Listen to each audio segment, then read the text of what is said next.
There's another aspect. When Vivekananda is sitting at the feet of Ramakrishna, very quickly he lifts the boy up and says, look, can you kindly study the Advaita Vedanta? Now, Advaita Vedanta is the pinnacle of Hindu philosophy. Let me tell you what it is all about. It says, look, all these different approaches we adopt in order to get a spiritual experience, they're all marvelous, different ways of reaching out. But the pinnacle, the height of your spiritual experience is where you and your God are no longer separate.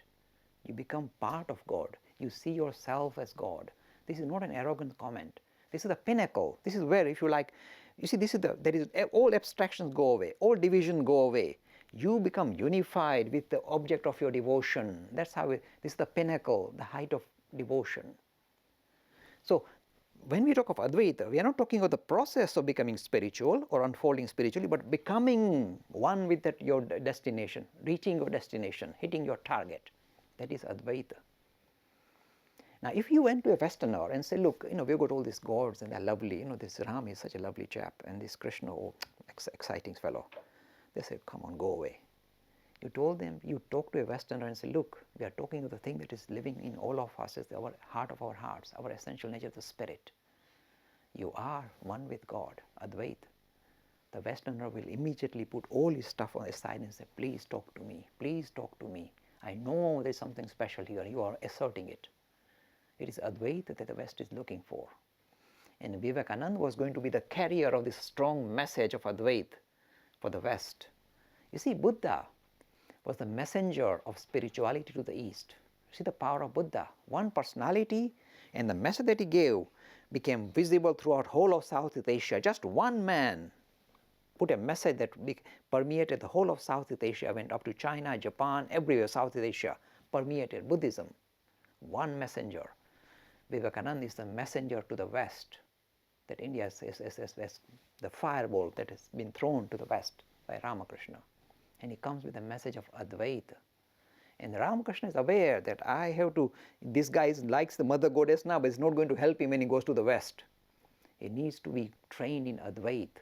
So he said, look, my boy, you are destined to present Advaita, this highest philosophy of the Hindus. You're going to be that carrier. And Vivekananda said, this is rubbish.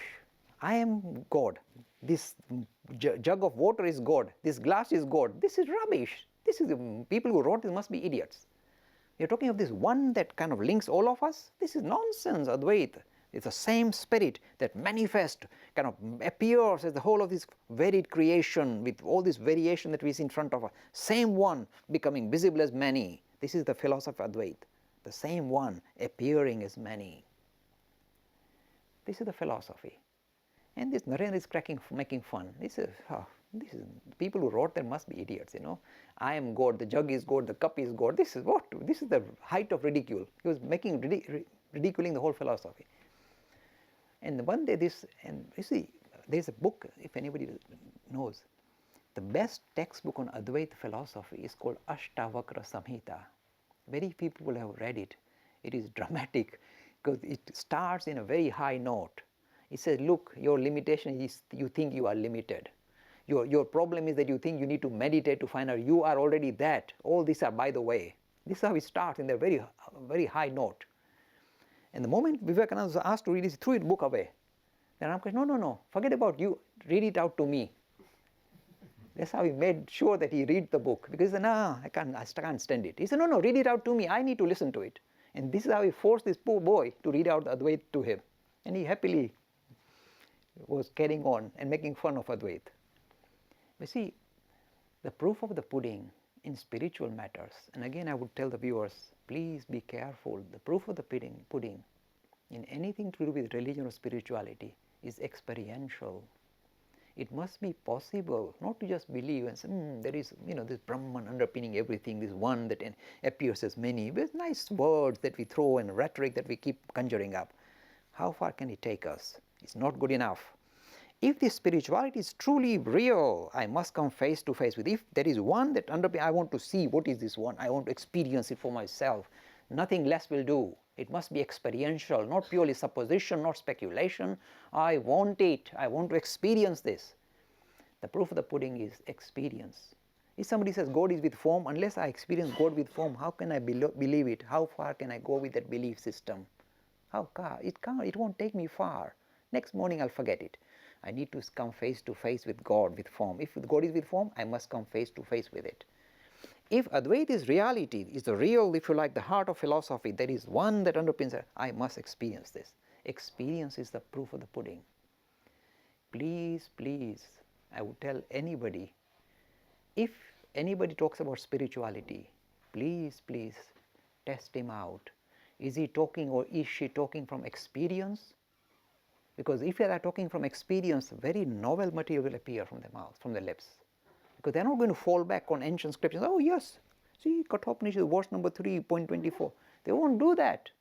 The moment they start doing that, that means they are really are as blind as we are. If they experience, new verses will come out from them, new messages will come out, very novel messages, novel way of explaining spirituality will come out from their lips.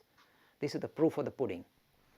When you meet a person who is talking of spirituality from experience, the language he will use will be absolutely novel. He will use his own vocabulary, he will use words, he will torture words so that the idea of spirituality becomes visible. He will throw out he will use every instrument in his power to make sure spirituality enters the system. This is the proof of the pudding. And this Narendra was meant for that. So when he was making fun of Advaita, Ramakrishna went near him. Oh, you're making fun of Advaita, Brahman and all that. Oh yeah. And he went and touched him. Never allow a spiritually enlightened person to touch you. Because you see, you want magic, no? Forget about Harry Potter, this is real magic. When they touch you, or even if they glance at you, it lifts you up.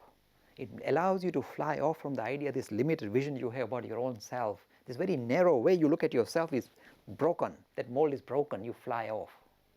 The moment he touched him, in Narendra's words, in Swami Vivekananda's words, he said, when he touched me, suddenly I looked everywhere. I thought everything is made out of the same thing.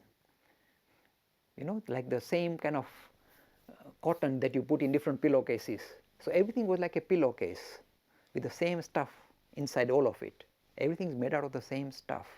These are his words. You see, he was trying to express his experience. And I couldn't believe it. And I said, what is happening?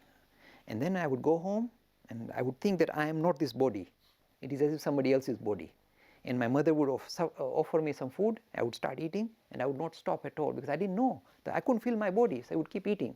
Sometimes I would eat too much, it didn't do any harm, he said. Sometimes I would not eat enough. And my mother said, this boy is a goner. He's going to die. When you start behaving like that, you think something's gone seriously wrong with the brain. He's going to die or something. And she was very worried. He said, this experience lasted for many days. He said, when I used to, for example, walk on the street of Calcutta, I would see a horse and carriage rushing towards me. And I would say, same. He wanted to embrace. Because it's the same one appearing as many. He can't see the distinction. This is dangerous. And somebody would have to pull him away from the street to make sure he doesn't get crushed. He said, this lasted for many days. He said, I would go because the whole thing appeared like a dream. And I said, what's going on? I'm such a strong-willed person. What is happening to me? Because he's losing track of his own being as this body. He said, I would get those kind of iron bars and hit my head on it, saying, is it for real? The whole thing appears like as if this is not my body. I'm out of this body. And I am the one appearing as many. Now you see, I talk like this. But unless we have a glimpse of such an experience, we can't really appreciate what this is all about. It has to be experiential. So this Narendra, you see, when these arguments failed to convince him about spirituality as the idea of Advaita, then Ramakrishna would use his magic potion of touching him. Say, forget about argument, you just know, experience it for yourself. This is how this highest experience was passed on to Narendra.